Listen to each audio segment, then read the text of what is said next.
accomplished.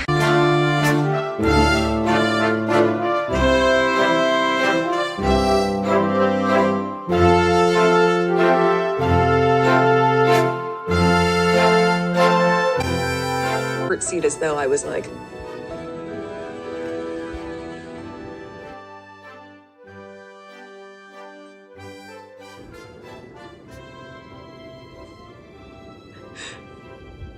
pleasure to meet you, Your Majesty. Like, was that okay? But wait, there's more. The conversation of he won't be given security, he's not going to be given a title. And also concerns and conversations about how dark his skin might be when he's born. Hold up. Hold up. There's Stop several right now. there's several conversations. There's a about conversation with you with Harry about how dark your baby is going to be? potentially and what that would mean or look like. Oprah is so racist. That's not racist. Because even black people want to know.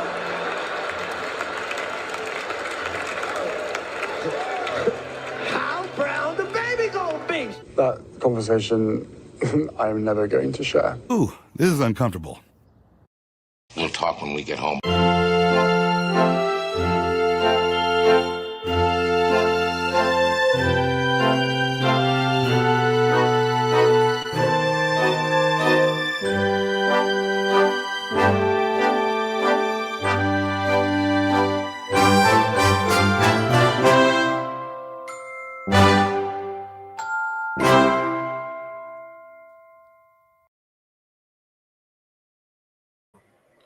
Hello. Hello, and me apologies for not giving you the thumbnail before 30 seconds before we went live. That's the beauty of the intro. Gives everybody 3 minutes to hurry up and get online. I'm so sorry. I'm so sorry. I try on Saturday and Sunday to do all 5 thumbnails for the lives. Can't do the thumbnails for the actual videos I make until after I make them and I know what is in it. But the lives I can do early. So I try to do those 5 thumbnails. They just take a long time. And I just remember this weekend I was really busy and I only did the 2 for Monday. All right. It happens. We're here. That's what's important. Hi, Joni. Hi, Nadine. Hi, Maureen. Oh, hi, T Stoned. All right. Wendy. Meg. Hello. Well, thank you. Love my jacket. I appreciate that very much. It's kind of a nod to the British, to the Beatles. Very Sgt. Pepper Lonely Hearts Club Band. This is the one and done today. This was a jacket from, it's a long story, but it was kind of like a hand-me-down that my daughter didn't want. And I went through it and I'm like, I can find stuff that I can just wear like once online. Because I don't know if you do this, but sometimes I'll put my cursor over somebody's live and look to see what they're wearing to decide if I've seen it already. It's not a good proposition because people wear clothes again. But anyway, so I try to come up with different things. All right. Let's see here. Thank you. Thank you very much, Maureen. I slaughtered it. I'm very bad at a British accent. Like I could get it if I lived with somebody for like a week. I have to hear it enough to really, and then I can apply it. But just off the cuff, I'm terrible with all accents. So, but I appreciate that's nice. Joni, Nadine, did you see her awful fruit spread on Oprah's favorite? Oh, no. Oprah put it on her favorite things list. Why'd she do that? Are you joking? Man, people are drinking the Kool-Aid. Unbelievable. Unbelievable. No, that makes me sad because I used to go to Oprah's favorite thing list, but now I know it's a scam. because there's no way that's one of her favorite things. She's just doing that for promotional reasons, which now makes me think that all her friends and acquaintances and companies that are probably paying her are the things that she's putting on my favorite things list. So I'm done with it. I used to buy things off that list all the time for years, for decades. I didn't even know she did it anymore though. So I did it for decades. Back when the Oprah show was on, then I was following that. But that was my favorite episode too, watching all those people get all that stuff. That was so fun. All right.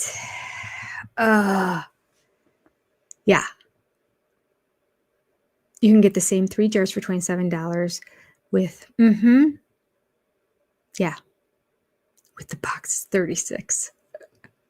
Oprah has incredibly bad taste. Apparently, if she even tried it, it's on People. Well, People is the magazine that Meghan has in her back pocket. So, she's cut a deal with them already that if and when the divorce happens, that People gets the exclusive first rights to it, because People magazine will not write a negative thing about Meghan, no matter how horrible things tank, or they are always looking at everything glass half full and through rose-colored glasses. So that is the magazine that you can't trust to give you straight up truth, for sure, People. So it doesn't surprise me that it's listed in People, but Oprah surprises me. Oprah surprises me. She really does. Especially after her making Oprah look, well, she didn't really make Oprah. I mean, in hindsight, it looks bad. Oprah didn't do anything wrong. Oprah did a great interview with her, but Oprah's reaction to some of the stuff, and then finding out now how it was a lie,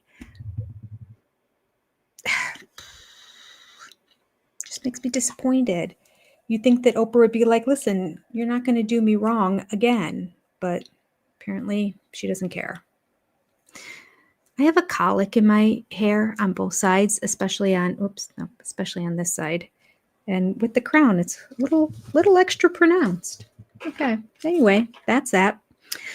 We are reading the second half of Transit today. So to briefly recap what we have at the beginning of this chapter, I remember it was good.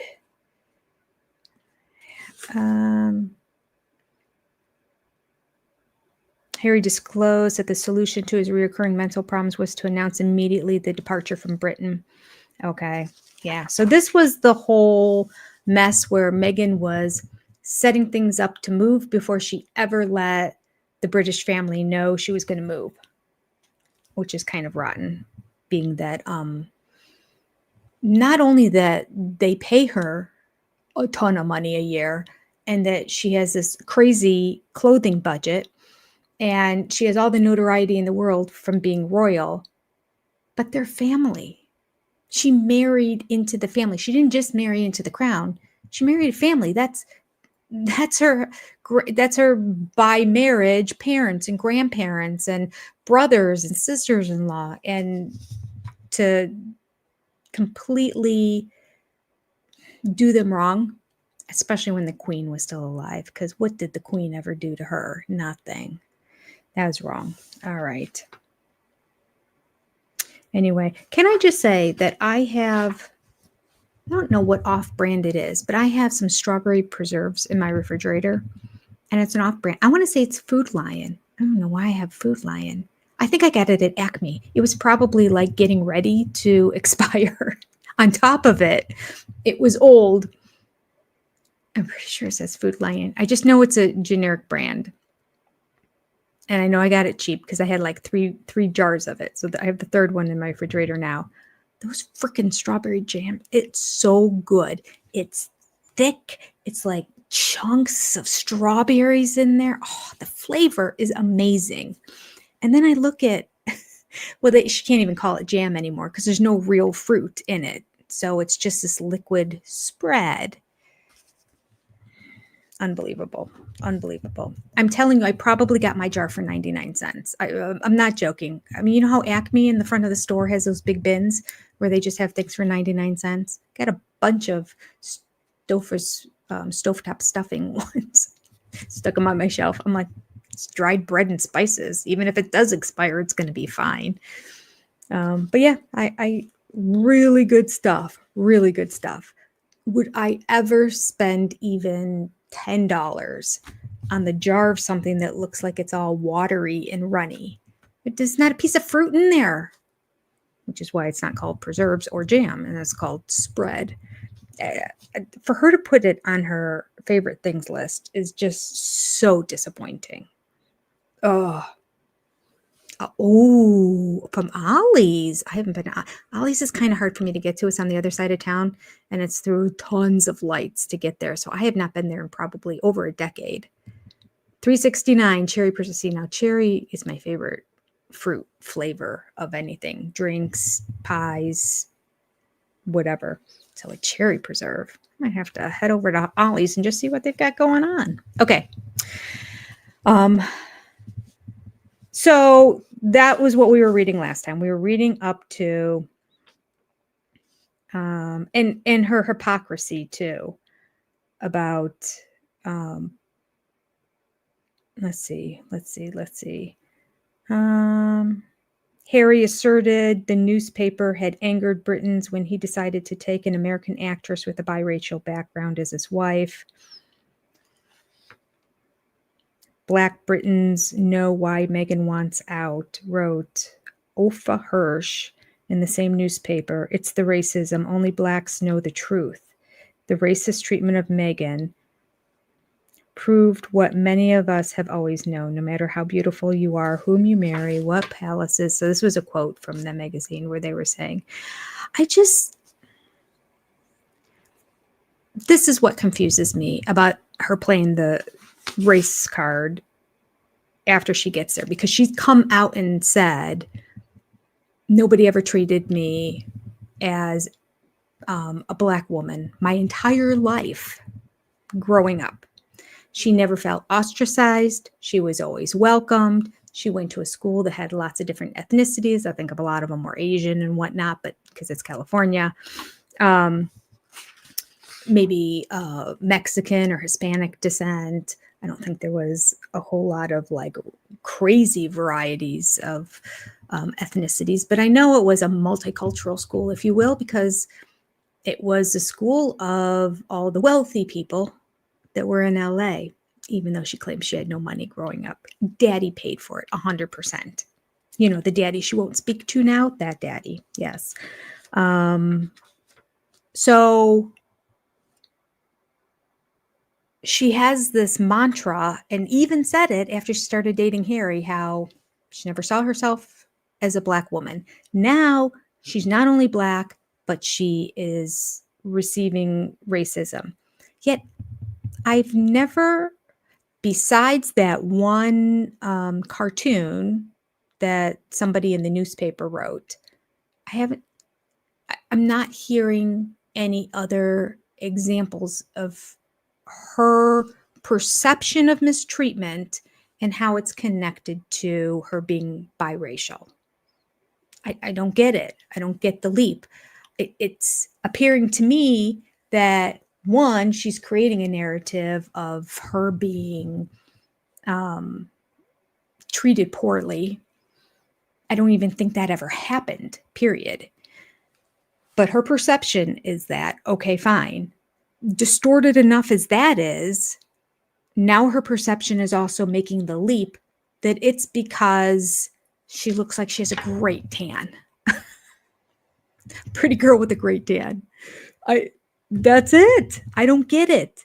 What are people doing besides that one cartoonist that she's convinced all of Britain is against her? And all media too. I don't get it. Give me examples, and then I'll be like, okay. I haven't heard any good examples. So I just feel like she just keeps making leaps. I don't even think she was mistreated to begin with, nor less to claim that it was racism. feel like it makes her look weak. Like she can't stand on her own 2 feet. She needs to claim something else to garner sympathy from people.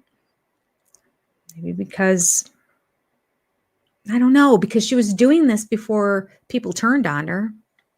I think a lot of people turned on her when she started doing this. And you're like, what?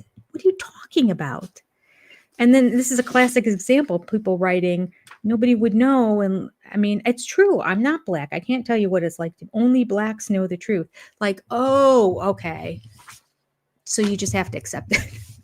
A couple facts here, please. I don't know.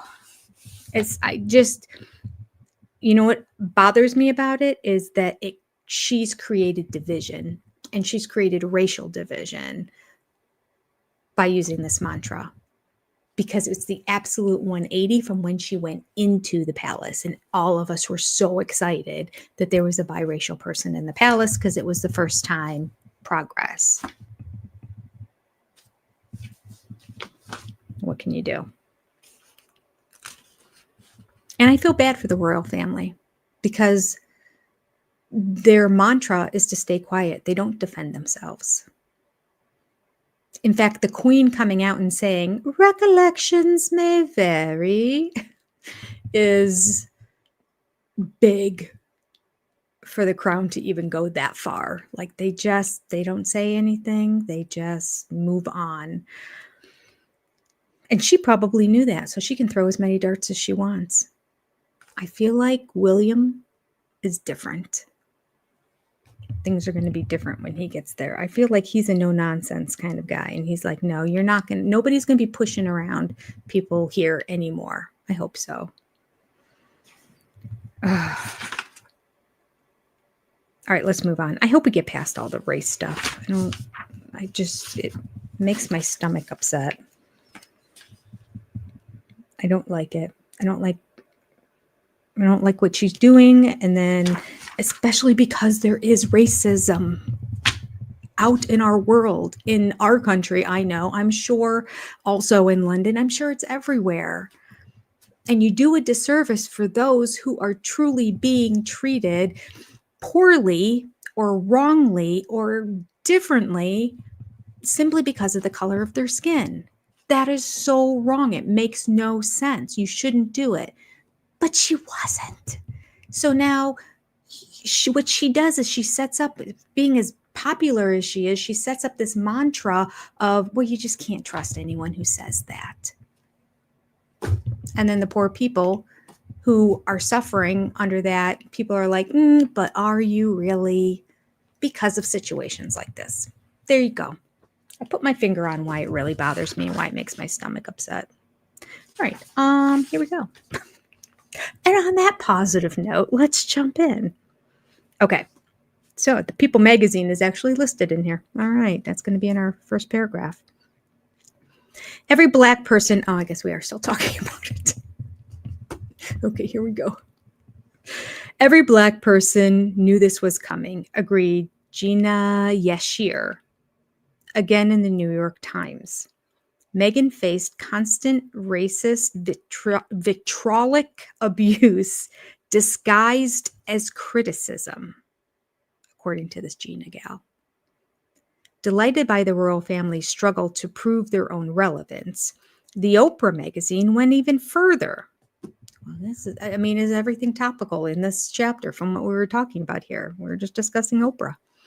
The Oprah magazine went even further. As a mixed-race divorcee who wore dark nail polish, asserted the publication, Meghan has not been made to feel welcome in the United Kingdom. What does a dark nail polish have to do with it? That's a racist thing to wear dark nail? I got dark nail polish on right now. Okay, moving on. Maybe I don't understand because I'm not in that culture, but I don't know. I do believe, though, that the British family in general has a protocol for what kind of nail polish you're supposed to wear. I think it's a royal family thing. It's not oh gosh. I wonder if all the people of color who work for Disney get upset because you're not allowed to wear any nail polish when you work at Disney. No, they don't. Because those are the general working class people. Those are our everyday people that we can relate to. That's 90% of the people in the world, not these elite people who can find one little thing and turn a molehill into a mountain. I was going to say mountain into a molehill. Oy, oy, oy. All right. I should do some research on the dark nail polish thing. Never heard that before. But I do know, I do remember hearing that the royal family does have a protocol for what color to wear. I mean, they have protocols for everything. Are you kidding? It's a royal family. It's all about the royal appearance. What color tights, what size heels, everything. Okay. I'm moving on. I'm sorry.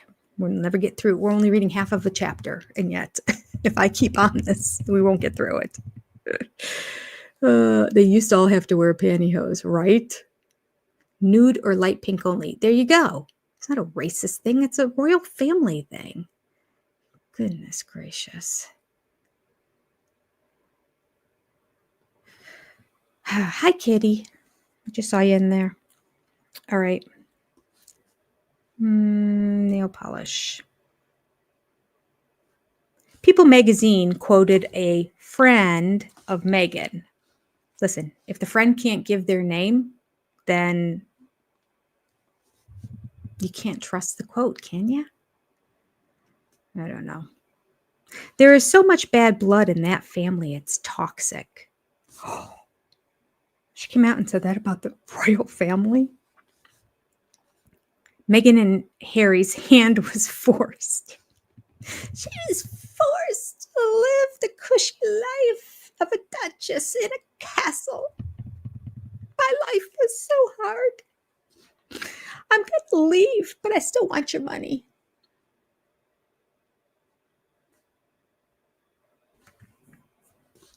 And that goes for Harry too, quite frankly.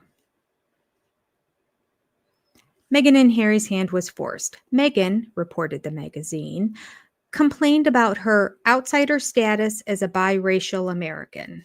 Well, she never said she was a biracial American until this quote in the People magazine, because I heard her mouth in a report when she was dating him saying nobody ever treated her any different. And quite frankly, her CV for acting says she's Caucasian. So there you go. That's what she put on her resume. I mean, not anymore. Now she's probably not even biracial. She's probably just saying she's black.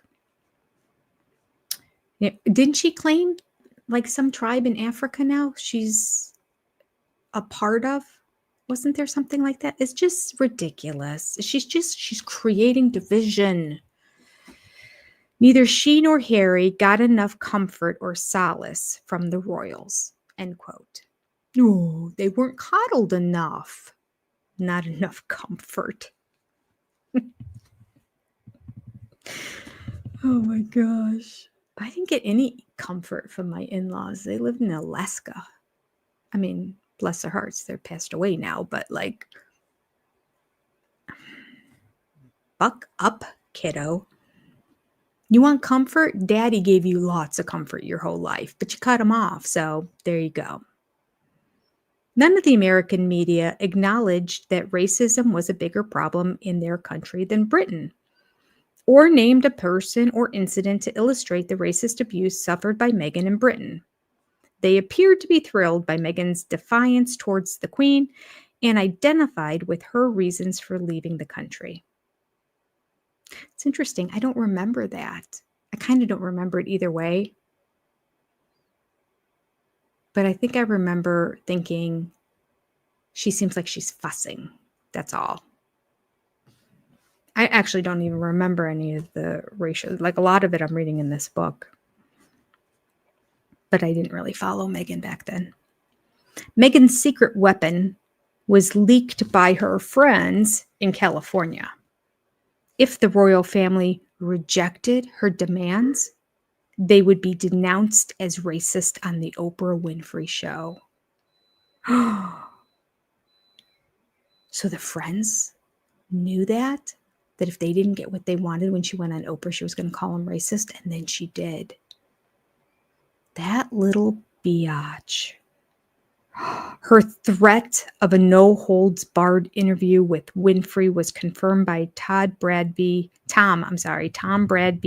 in the Sunday Times. Quote, "I don't think it would be pretty," end quote, he predicted. Tom Bradby damned William for having bullied Harry out of the royal family. He accused William and Kate of snubbing Meghan before the wedding. The Cambridges, Bradby wrote, were insufficiently welcoming. It's like they're throwing these temper tantrums, and you can just see like the big tears come up. Like I can picture the gif of the baby just crying and all the tears streaming out of his eyes. And yet some of the newspapers are picking it up and just and writing that that's what's happening. Like, can you believe it? It's terrible. They were insufficiently welcomed. Okay, so they were welcomed insufficiently. Quite early on, they decided, quote, "Right, we are going to tell these people their place and we are going to push them away," end quote. Who decided? The Cambridges were insufficiently welcoming. Quite early on, they decided, he's saying the Cambridges said, quote, "Right, we are going to tell these people their place and we are going to push them away."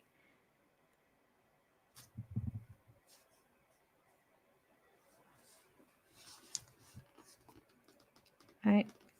There is no citation for that. So this is all according to Bradby, I think. Yeah. This is all according to what Bradby wrote. That's the end of the quote. So he doesn't have any citations, Bradby, for saying that.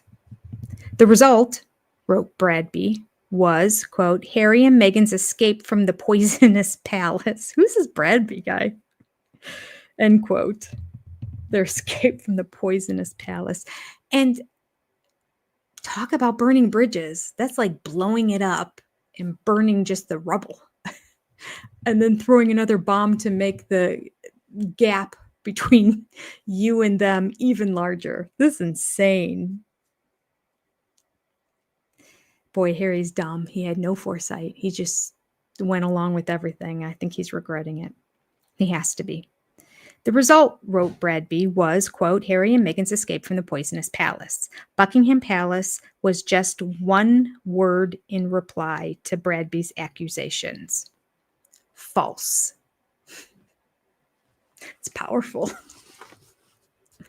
In Britain, Clive Lewis, a mixed-race Labour MP, blamed Megxit on structural racism and sexism. Oh, there was sexism as well. The Duchess's lack of interest in her royal responsibilities was irrelevant. We can see it with Meghan Markle and the way that she's been treated in the media. After 400 years of racism, you can't just overturn it overnight. God, okay. And more people are saying it. I just want to see it. To like-minded Britons, and also, if it's just being written in the newspaper, can't you just not read the newspaper and go on with your life? That's what I don't get either. Like, when people write nasty things on my channel, I just delete it. If I were at the level of her, I'd have somebody else read them and then delete and block anybody who writes nonsense. It's so easy. And then you just go about your life. Boy, they're addicted to what the newspapers and social media say about them. That's their problem. All right. To like-minded Britons, including the writer Philip Pullman, Meghan was a brave Black woman hunted by racists. Hunted. It's getting stronger as we go along. The royal family had betrayed Meghan. Every woman, and every Black person. Of course, Meghan Markle is attacked by the British press because she's Black, said Pullman. And of course, Prince Harry is right to defend her. End quote. North America, advised Pullman, was a natural refuge from Britain's intolerance. Oh yeah, America's the place to go if you want no racism. You'll find it in probably almost every country, just FYI. I saw the blue. Thanks, Michelle. That's sweet of you. Thank you. Okay. The threats and the abuse by commentators did not influence the royal family's negotiating position. The trio had seen enough. The notion of any shared interest with the Sussexes to protect the monarchy was abandoned. Even seeking a compromise was ruled out. Woo! Meghan and Harry, you overplayed your hand. Boy, I mean, Harry's so dumb. He was raised with a silver spoon in his mouth. He's always gotten everything he wanted. And then you put the narcissist with him who wants everything in the world and says we're entitled to it. And he's like, yeah, well, whatever I want, I get. And if things go awry, I have people who cover for me. Not anymore. Meghan, they believed, clearly felt no qualms about who was insulted. She would exercise no self-censorship. Nothing would be held back to defeat her enemies. As they had witnessed, dumping unneeded people and burning bridges was natural to her. For Meghan, disloyalty was evidence of conviction. Nevertheless, the Queen wanted to appear fair. On the Queen's insistence, Harry and Meghan were persuaded to attempt a trial separation, a transition period to divide their time between Canada and Britain, rather than an instant divorce. Harry agreed, but insisted that he would not change his mind. In his mind, they were leaving forever. Interesting. Some speculated that Christopher Geit, isn't that interesting that the Queen was the one that kept trying to pull him back in, as opposed to we want 1 foot in, 1 foot out. According to this, Harry was like, no, we're just going. And the Queen's like, let's try and see what it looks like. I think the Queen thought once they realize it's not so great on the other side, they'll just come back. Or once they mature a little bit. Well, that didn't work out.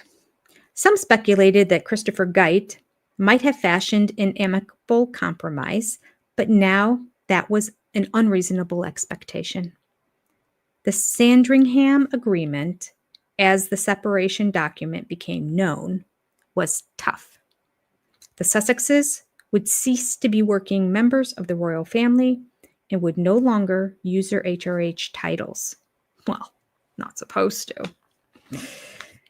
All right. Harry would lose his military roles, including Captain General of the Royal Marines, and Meghan would lose her role within the Commonwealth.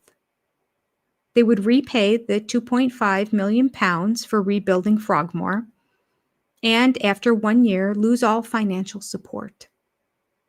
All financial support. Interesting. Now, I wonder if that means, because I know Charles was giving them $2 million a year. Is that what the protocol always is? Is it always the king, or I don't know if it was the Queen. I just remember hearing that Charles was giving Harry $2 million a year. So is that because that's royal protocol and that's considered the crown giving it to him because the crown doesn't actually do it, but he's doing it as father? Or was he just being nice and giving him $2 million a year, which would be crazy? Don't you think it would be crazy if he was doing it out of the goodness of his heart and they were still pitching a fit over not getting their security paid for? And Daddy Warbucks over here was giving him $2 million a year just to live? That would be crazy.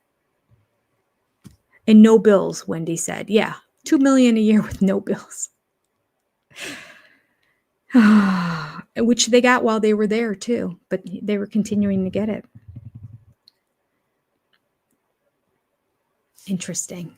So if Charles continued to do that, and after he passes away, God rest his soul when that happens, William takes over. William's not going to be giving $2 million a year to Harry. It's not going to happen.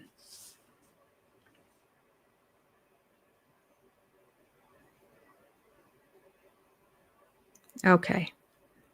So they have to repay the $2.4 million for building Frogmore.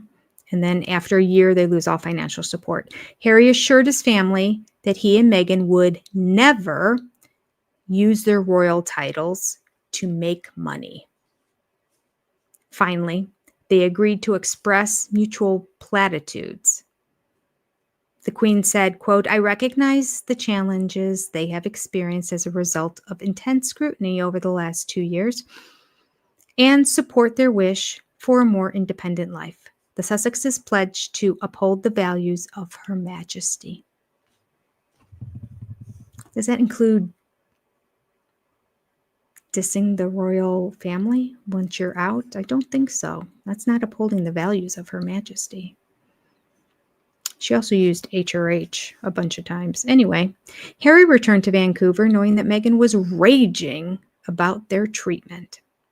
He and Meghan shared a sense of grievance, the loss of his security and financial support, and the hostility of Charles, William, and Kate. In search of consolation, he regularly telephoned senior officials in London for support, but they, furious about Meghan's rudeness and preparing for their own redundancy, were unsympathetic. I wonder who those people are that he contacted.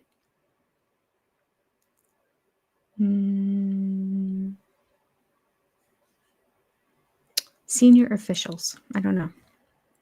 People in the palace, I guess, that are high up. In their eyes, Meghan's well-publicized dash by seaplane to Vancouver for a hastily arranged visit to a woman's refuge was intended to embarrass the palace. With 1 hour's notice, the refugee staff welcomed Meghan. But after a brief stay, she disappeared on the same plane, never to be seen again. The media was then tipped off by her staff. No one could explain why she did not choose instead to visit a woman's refuge near her home. The cynicism in London about the about the escapade fed Harry and Meghan's hunger for revenge. Buckingham Palace, Harry fumed, was staffed by vipers who deserved to be punished. Talking about biting the hand that feeds ya.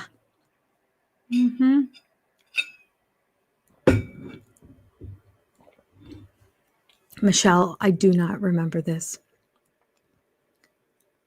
Meghan and Harry put out a statement that the British royal family do not own the word royal.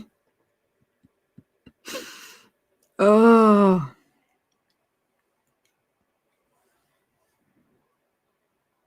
In early February, Buckingham Palace officials heard from the Sussexes' protection officers that Meghan had been house hunting in Malibu, California.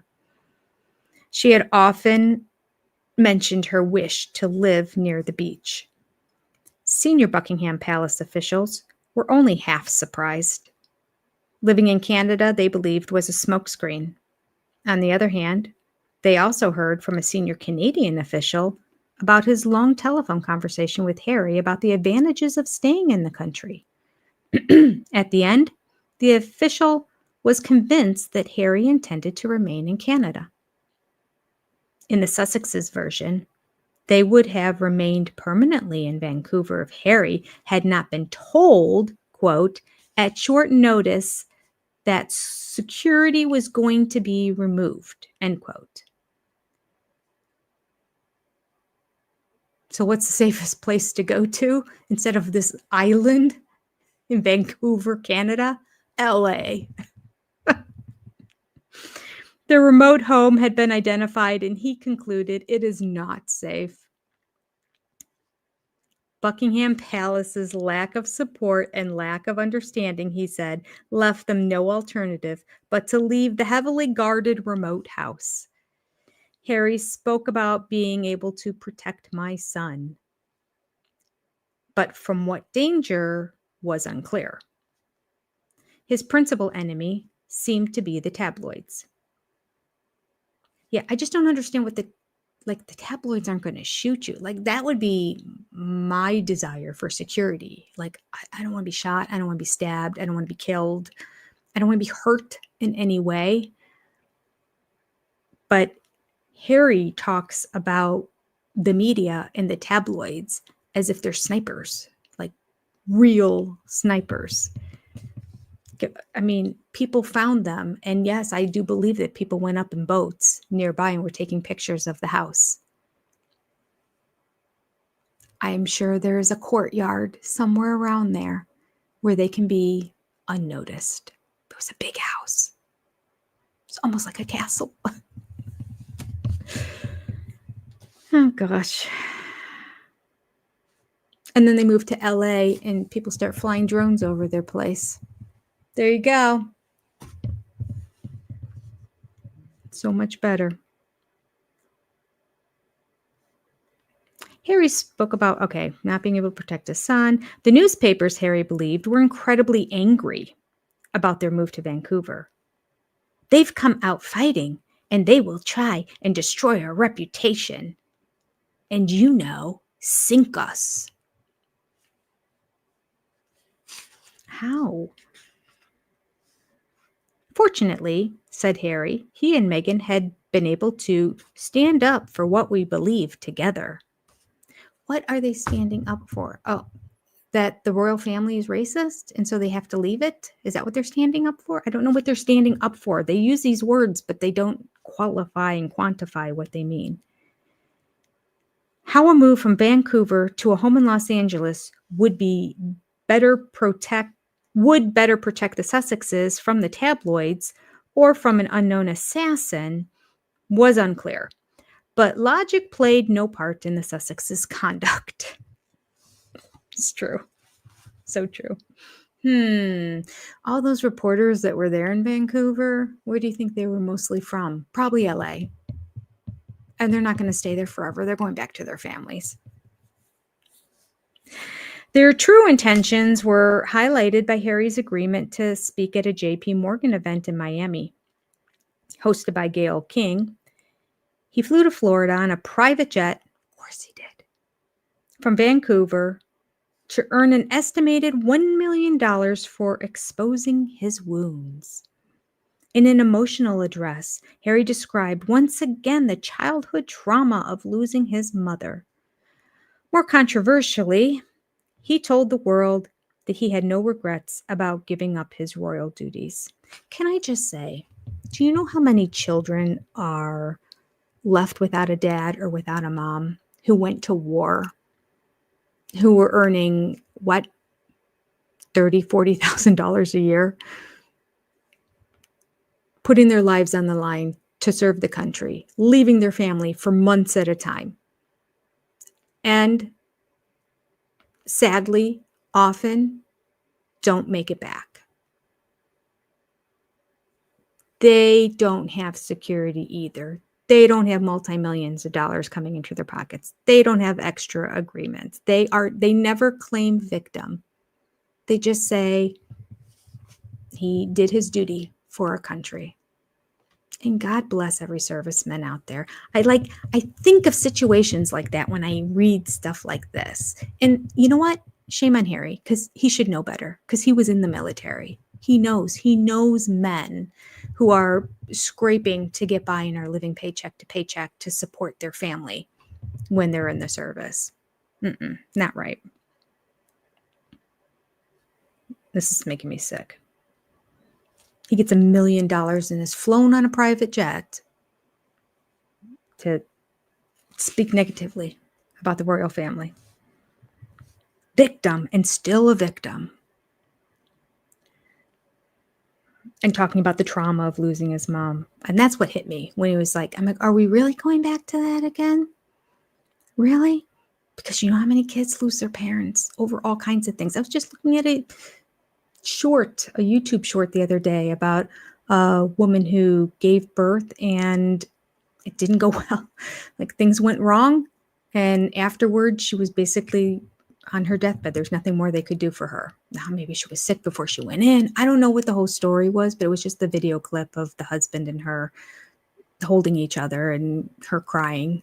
And she had something like 24 hours, they thought, to still live. And now there's a newborn baby in the mix. Like there's stories like that in the world with real people. And this is making me disgusted. To protect his family, he said, Meghan and his children should... Okay, so that being said, though, let me just say, the fact they made him walk behind his mom's coffin was terrible. I don't agree with that whatsoever. Like, at worst, he could have been in a carriage behind. He's a child. He was a child, as was William. Now, somehow William handled it very differently. Clearly, people are different.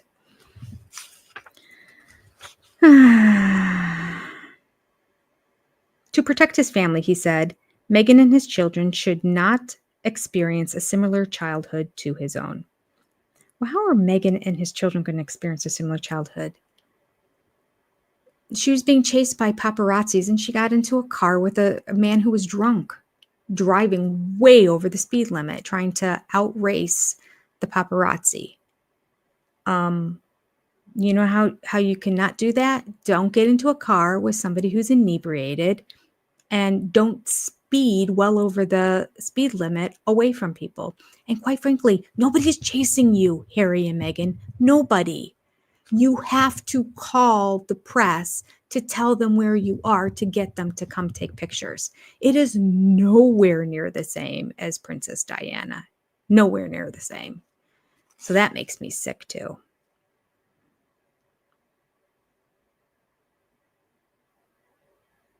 Which makes me laugh.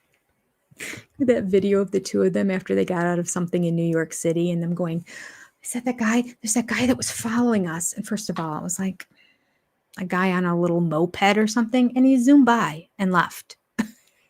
He wasn't following them ever.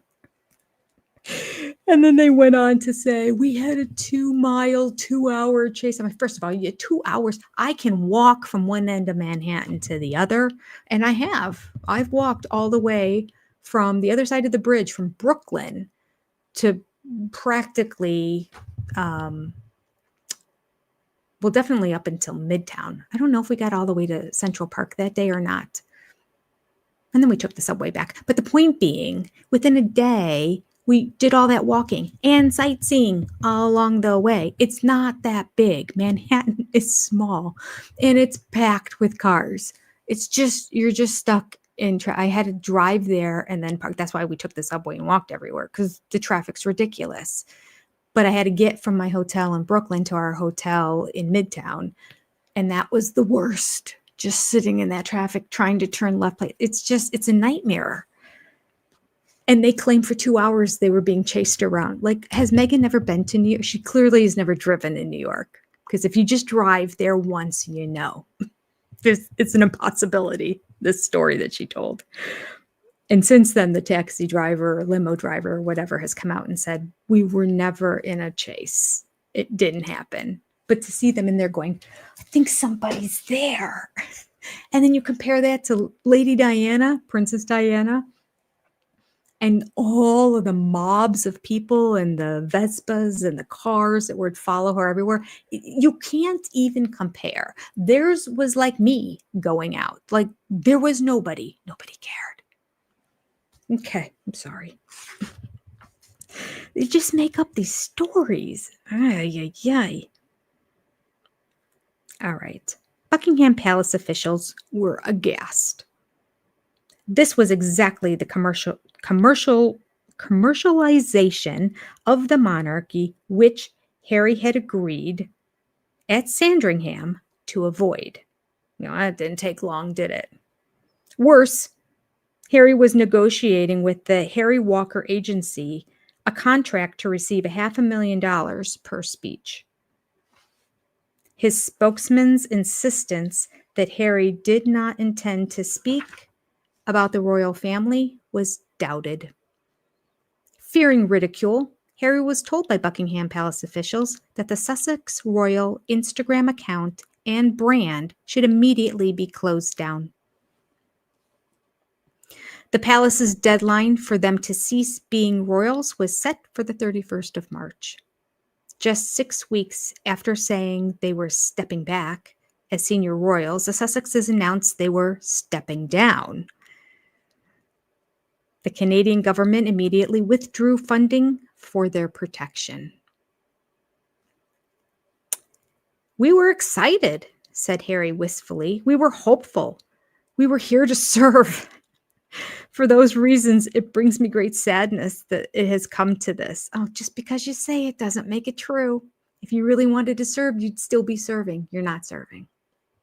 Haven't seen one philanthropic thing happen other than photo shoots, showing up at places of devastation and taking pictures with people who are going through real hard times. To maintain their lifestyle, some calculated that they would need an annual income of $10 million. The Sussexes spokesman denied they had any plans to be interviewed by Oprah Winfrey. Yeah. But in a long statement drafted by their lawyers and publicists about losing their royal HRH title, the couple took a swipe at the Queen. No, bad choice. The Queen, the Sussexes declared, had no jurisdiction overseas about what the word royal. Wait, that sentence made no sense. The Queen, the Sussexes declared, had no jurisdiction overseas about the word royal. So because they weren't in England and they were over a sea, the Queen didn't have control. Okay. If they chose to use the word, the monarch and the government were powerless. So this is where it came from when you were saying they couldn't use word. Okay. All right. And the government were powerless. After all, they emphasized, Harry was sixth in line to the throne and an HRH by birth.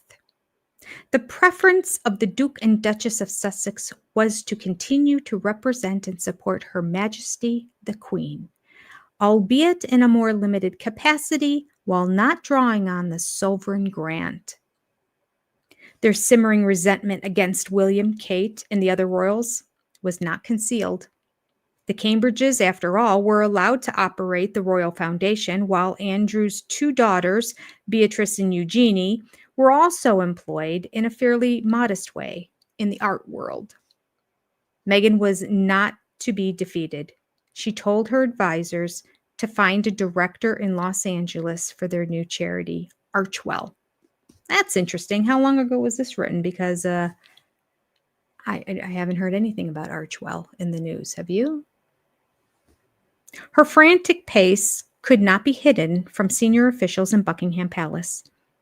In their opinion, the Sussexes' new jigsaw was nearly complete. The public and the media were still uncertain of the Sussexes' plans as they arrived in London for the final farewell. That's when she wore that green dress. She looked like Elphaba. How do you pronounce her name? Elphaba? Elphaba. She looked like the Wicked Witch of the West. No. Yeah, the Wicked Witch of the West. That's the end of that chapter, people. Unbelievable.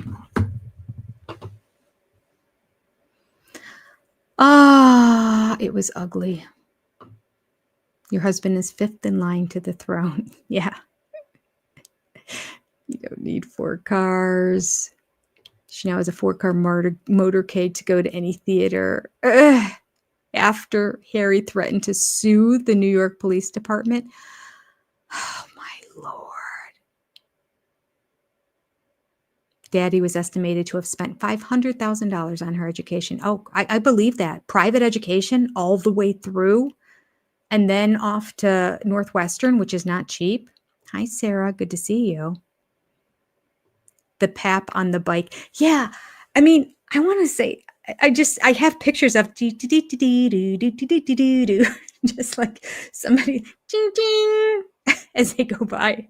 It was just like a motorized bike. It was nothing. Oh gosh, that was funny. It is funny. I'm so glad they put that in the show. But the funny thing is, they probably were glad it was in there too, because they're like, see, proof. Did you see how scared we were in the car? Mm-hmm. Crazy. All right. Look at that. The Queen and her family stayed in England during the duration of World War II. But they can't handle it. They had to get out. Oh gosh. All right. I need to jump on out of here. Thank you for being here and enjoying this with me. I will make sure to get that thumbnail. I'm going to move my book over here. So I go, why is the book over there later on? And I'm going to say it's because I'm going to set up the thumbnail tonight after I finish this other stream for next week. So it's not so late. All right. Love to you all. And I bid you adieu. Good night, queens. Oh, wait. Here we go. We'll try that again. And I bid you adieu. Good night, queens.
You're like, Megan, one tear, left eye, go. Give me 3 seconds. You'll make yourself cry. Oh, I can do that so well. Oh my God, it's crazy. You're like, Megan, one tear, left eye, go. Give me 3 seconds.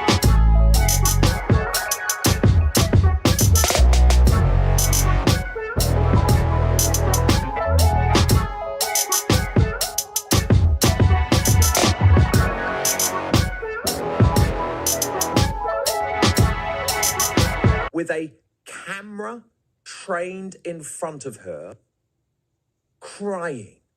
One tear, left eye, go.